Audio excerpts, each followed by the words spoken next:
again, self-care is about the energy that we have, or energy that we use, and this is more on the odd end of it, things that people don't really do.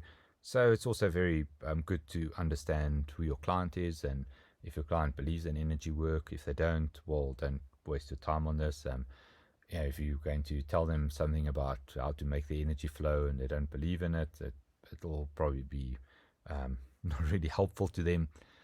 But typically, a lot of people have a knowledge about these sort of things, about chakras, energy centers, about what energy is and how it moves. And um, in this course, we use energy quite a lot. And when you do your energy movements quite often, you can really improve the way that energy moves through your body. You can remove blockages. I've really found that this was the case for me. So you could have a lot better energy flow for yourself. And we can then typically look and say, okay, well, how does this person use energy, or don't they use it all? Is there energy that's stuck in them? Is there something that they're doing? Oftentimes what you find is people sometimes cut themselves off from certain energy flows.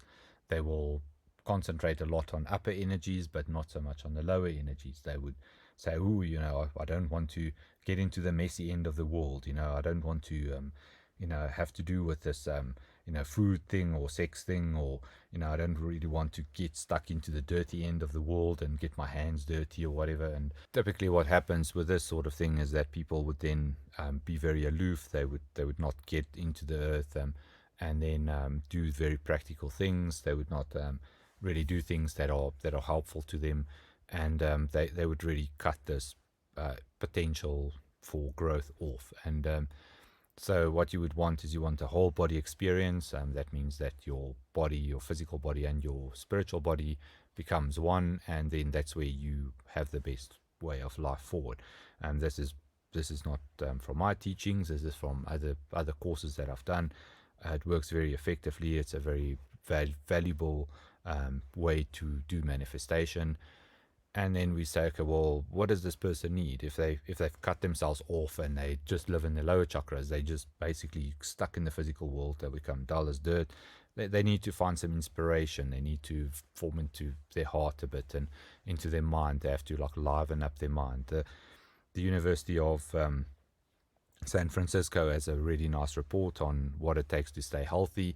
They say you have to be active, you have to eat well, have a good diet, you have to see friends and family and relatives that you like. You have to, set new goals for yourself, learn new things, challenge yourself, and have some hobbies and interests that you take care of.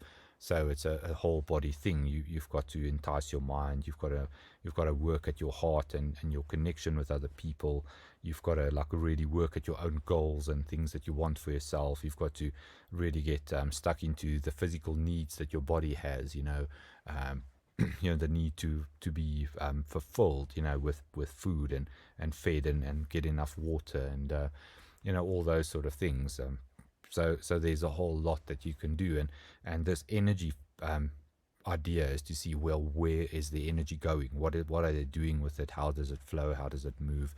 Do they cut it off at some point? Is something inactive? Is there stuck energy? The next thing is that we can really make a suggestion. This is really going with the whole toroid situation, where the energy moves from the earth through our bodies, up out of our heads, and then around into our feet again. This goes very much with the flow of earth energy, so not really the energy movements that we do. We've done a bit of healing as well, so you can then suggest the person runs energy in different ways. If the person's really intuitively active and they really have the potential for moving in that direction more, obviously they can do this course, that would really help them. And then ultimately we can tell them how to move the energy. A lot of the times that people can stand next to a tree or out in the open, they can physically feel the energy run through them, and they can actually move their hands up through their body and out, and make big circles with their arms, and simulate that movement of energy, like I've shown here. or we could see that they use energy from coming from behind and move through their heart. That happens often, or that energy flows in a certain way through their hands, and then they can use that energy in a certain way. There's a lot to do with healers as well. And then also with healers, we can see if there's something maybe that they need in their space. I've put a very crude plant in there, so just a lily in a glass, but the representation of it is for plant, and that plant can really go if there's any negative energies, especially if people work with other people and their energy. They could put plants in the room, and you could see, okay, well, the energy moves from them in a certain way if they put the plants on this side, and have the energy moving from in the room from this side to that side. They can put the plants on this side, and then you can see, okay, well, the plants get saturated after time. Go put them out in the sun, or let them be rained on, or whatever it is. Or you can use crystals. You can put crystals out in your room. You can use something like incense. Incense will help with your personal power. Something like frankincense does that. It helps with personal power. Myrrh helps with protection of space. So if you want to have them seal the space in and contain the energy that they seal it off, you can actually do things like put myrrh on the openings of the room. Some churches do this. They have a thing called salving. They use salve, and they put it onto the doors. They have got a specific ritual for this. This comes from the ancient times, I think, where they marked the entrances of their houses for the plague. And you can find out from that at a local church if you want, and use their rituals, because they've used it extensively over a long period of time. They're very powerful.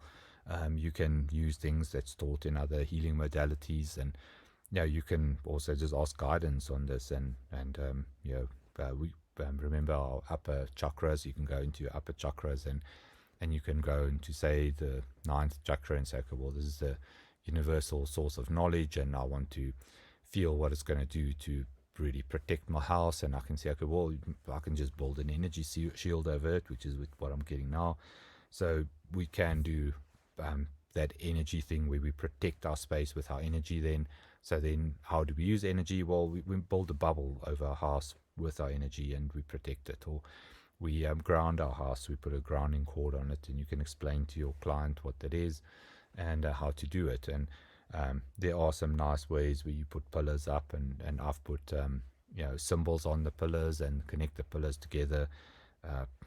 Those are all kinds of ways that you can protect your property, your house.